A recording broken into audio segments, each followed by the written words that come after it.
Welcome to English campus. आज हम देखेंगे पारंपरिक खेल यानी कि ट्रेडिशनल गेम्स के बारे में।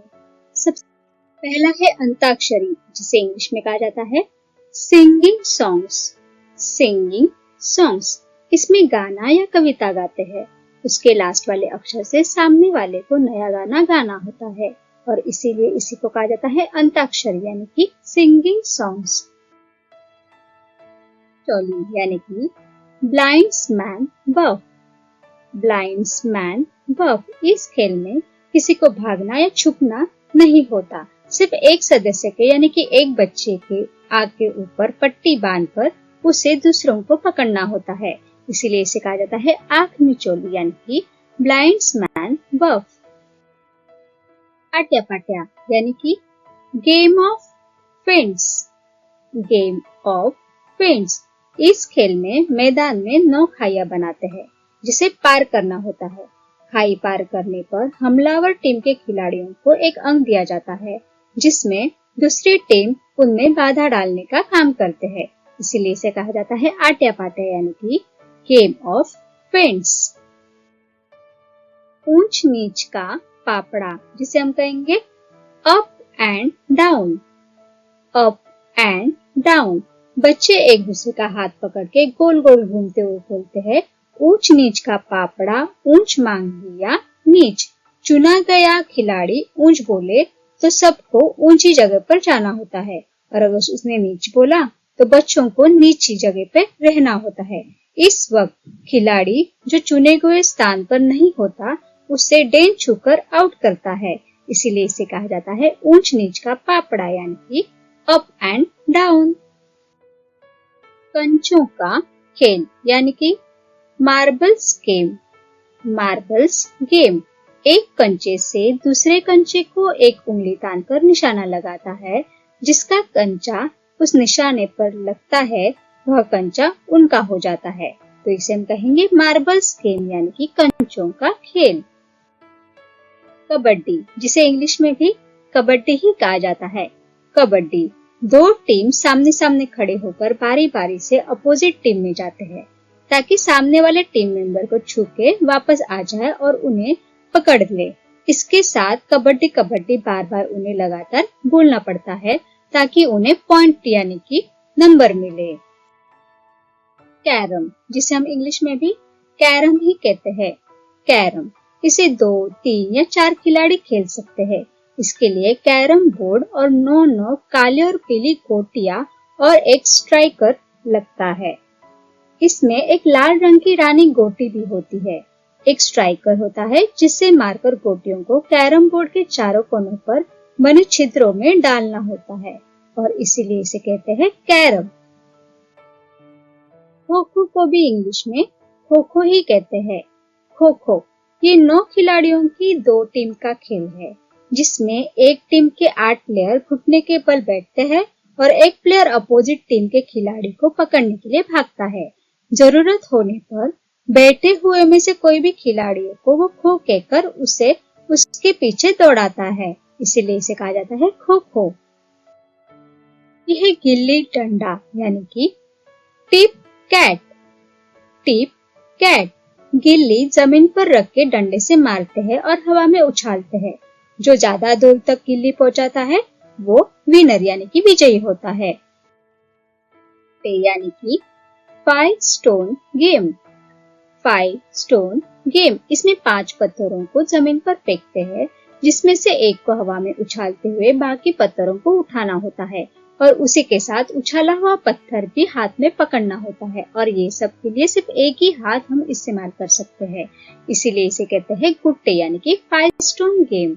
अगला है घर घर, ये तो हम सब ने बचपन में खेला हुआ है। इसे कहते हैं हाउस गेम।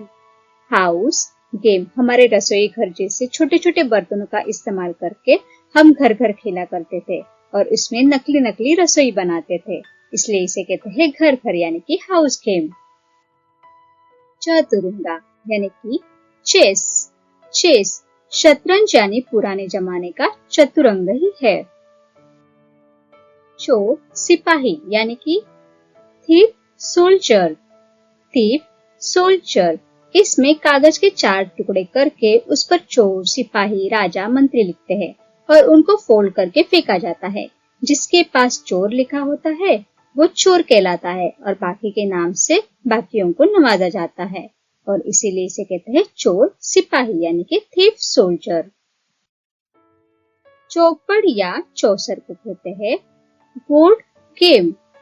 बोर्ड गेम यह खेल बिसात पर 4 रंगों की 4-4 गोटियां और 3 पांचों से खेला जाता था। जीरो काटा यानी कि टिक टैक टो। टिक टैक टो इस गेम में 9 बॉक्स बनाए जाते हैं। इनमें दोनों खिलाड़ी के चिन्ह लिखे जाते हैं जिसमें क्रॉस और जीरो होता है। दोनों में से कोई एक चिन्ह लगातार 3 बॉक्स में पहले आए वो विनर होता है यानी कि वो जीत जाता है। नदी पर्वत जिसे हम कहेंगे रिवर और माउंटेन। रिवर और माउंटेन इस खेल के लिए मैदान या खेलने वाली जगह को नदी और पहाड़ में वो लोग मानते हैं या फिर बांट देते हैं। जिसके ऊपर राज्य होता है वो या तो नदी चिल्लाता है या फिर पहाड़। अगर उसने नदी बोला तो सब खिलाड़ियों को नदी की ओर यानी कि उस जगह की ओर भागना होता है और पहाड़ बोलने पर पहाड़ वाली जगह पर। अगर नदी या पहाड़ चिल्लाने के बाद में भी अगर उस जगह से बाहर होते हैं कोई लड़का या लड़की तो उसे वो आउट कर देता है। तो हम इसे कहेंगे नदी पर्वत यानी कि रिवर और माउंटेन। पंजा लड़ाना यानी कि आर्म रेसलिंग। आर्म रेसलिंग 2 प्रतिद्वंदी आमने सामने बैठकर अपने दाहिने हाथ को पकड़ते हैं और अपनी कोहनियों को किसी टेबल पर मजबूती से रखते हैं और एक दूसरे के हाथ को नीचे गिराने की कोशिश करते हैं। जो दूसरे का हाथ नीचे गिराता है वो विनर होता है। पकड़म पकड़ाई जिसे हम कहेंगे टैग गेम। टैग गेम इसमें एक खिलाड़ी बाकी बच्चों को भागते हुए पकड़ता है। पतंगबाजी यानी कि काइट फ्लाइंग। काइट फ्लाइंग आकाश में पतंग उड़ाते हुए एक दूसरे की पतंग में वो तब तक उलझाते हैं धागे को जब तक दूसरे की पतंग कट नहीं जाती। तो इसे हम कहते हैं पतंगबाजी यानी कि काइट फ्लाइंग। अगला है पहिया गाड़ी जिसे कहा जाता है टायर रेसिंग। टायर रेसिंग पहले सब बच्चों के पास साइकिल नहीं होती थी तो बच्चे बेकार पहिया यानी टायर को अपनी गाड़ी मानकर उसे हाथ या लकड़ी के सहारे भगाते थे और उसे गाड़ी गाड़ी खेलते थे। इसीलिए इसे कहते हैं पहिया गाड़ी यानी कि टायर रेसिंग। पेन से खेलना यानी कि पेन फाइट। पेन फाइट इसमें एक पेन से दूसरे पेन को टेबल से गिराना होता है और सबसे मजबूत पेन वाला व्यक्ति जो होता है वो विनर यानी कि जीत जाता है। फोन फोन जिसे इंग्लिश में भी फोन फोन ही कहते हैं। फोन फोन पुराने जमाने में बच्चे जो है वो 2 माचिस के बॉक्स को डोरिया धागे से बांधकर जोड़ते थे और एक फोन बनाते थे और एक दूसरे से थोड़ी दूरी बनाकर इस फोन पे बड़ों जैसी बातें किया करते थे और गेम खेलते थे। इसके लिए कोई कोई प्लास्टिक के जो छोटे छोटे कप आते हैं उसका भी यूज करते थे और अभी भी कोई कोई ये सब गेम खेलते हैं। तो इसे हम कहेंगे फोन फोन। क्षमता यानी कि London bridge is falling down. London bridge is falling down 2 बच्चे अपने हाथ ऊपर उठाकर एक दूसरे से मिलाते हुए या पकड़ते हुए ब्रिज बनाते हैं और बाकी के बच्चे उस ब्रिज में से गाना गाते हुए झुककर जाते हैं। गाना गाते गाते जब भी लास्ट लाइन पर कोई भी ब्रिज से गुजरता है तो वो ब्रिज वाले जो है वो उस लड़के को या लड़की को पकड़ते हुए आउट करते हैं। इसलिए इसे कहते हैं पोशंपा यानी कि London bridge is falling down. बिंदु मिलाना यानी कि dots and boxes. Dots and boxes इसमें दोनों खिलाड़ियों को बिंदु मिलाते हुए और उनकी लाइन जोड़ते हुए बॉक्स बनाना होता है जिसमें वो अपना नाम का अक्षर लिखते हैं। सारे बिंदु पूरे होने के बाद बॉक्स में लिखे गए अक्षर को गिनते हैं।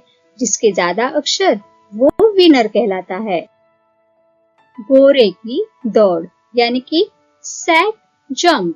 सैक जंप खिलाड़ी बोरे के अंदर पैर डालकर बोरे को पकड़कर कूदते हैं और कूदते हुए एक सीमा तक सबसे पहले पहुंचने वाला होता है विनर। इसलिए हम इसे कहते हैं बोरे की दौड़ यानी कि सैग जंप। इसे कहते हैं ऊंची कूद यानी कि हाई जंप।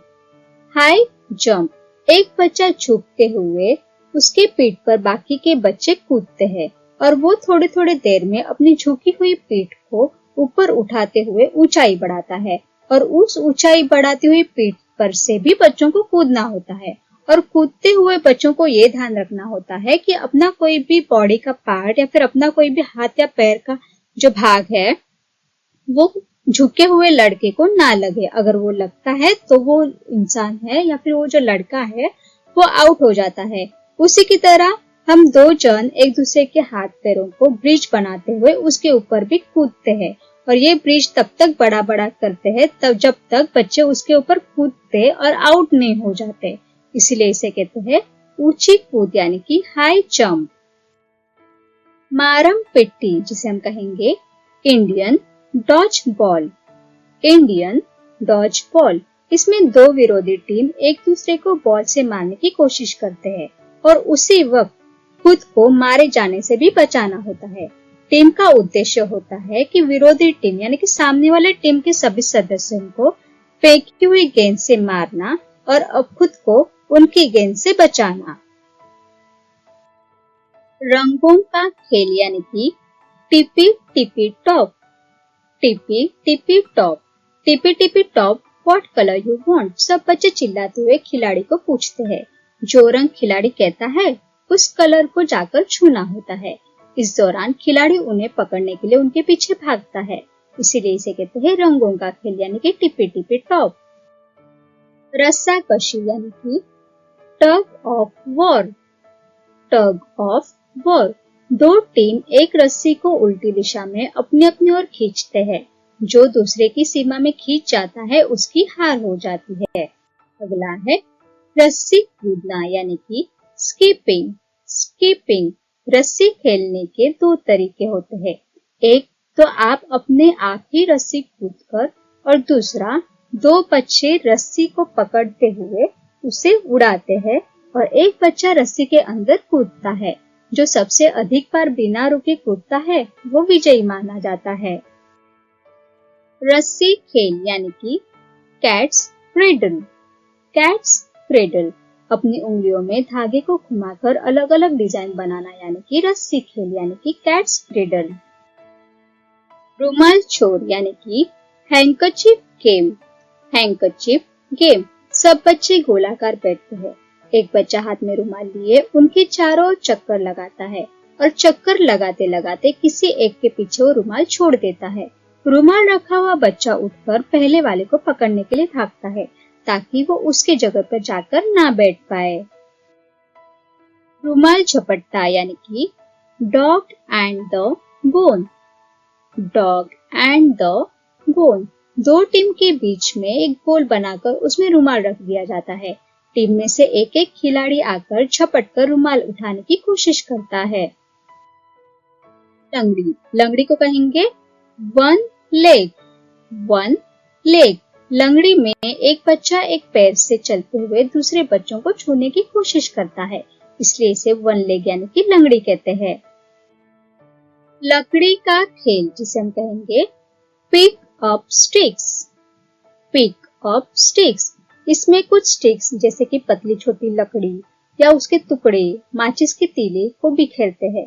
प्लेयर को एक स्टिक बिना दूसरे स्टिक को हिलाए उठाना होता है। लड़कियां चूड़ी के टुकड़ों का भी इसमें यूज करते हैं। इसे कहते हैं लकड़ी का खेल यानी कि पिकअप स्टिक्स। यह लगोरी या पिट्टू जिसे हम कहेंगे सेवन स्टोन। सेवन स्टोन ये खेल दो टीम में खेला जाता है। 7 चपटे पत्थर को एक के ऊपर एक रख दिया जाता है जिससे कोई एक टीम का खिलाड़ी गेंद मारकर गिराता है।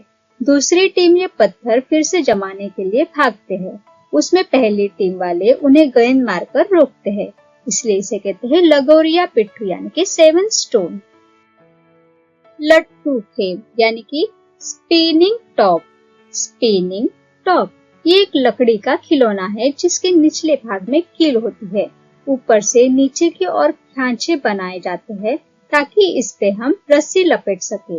एक रस्सी को लट्टू के निचले आधे भाग के आसपास लपेटा जाता है और जिससे यह स्पिन बना सकता है। लुका छुपी को कहेंगे हाइड एंड सीक।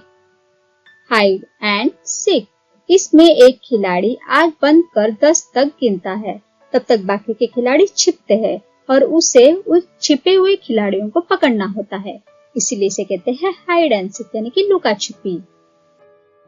विष अमृत यानी कि लॉक एंड की। लॉक एंड की, एक खिलाड़ी मान बनकर बाकियों के पीछे दौड़ता है। जैसे ही वो किसी को छूता है उसी वक्त वो विष यानी कि जहर कहता है और जहर कहते ही उस लड़की को या फिर उस बच्चे को उसी जगह पे बैठना होता है, यानी वो उस जगह से तब तक हिल नहीं सकता जब तक बाकी में से कोई खिलाड़ी आकर उसे अमृत बोलकर छू ना दे। शब्द पहेली यानी कि वर्ड पजल। वर्ड पजल ये खेल शब्दों का होता है जिसमें किसी भी वस्तु के गुणों को भ्रामक रूप में पूछा जाता है। संगीत कुर्सी यानी कि म्यूजिकल चेयर।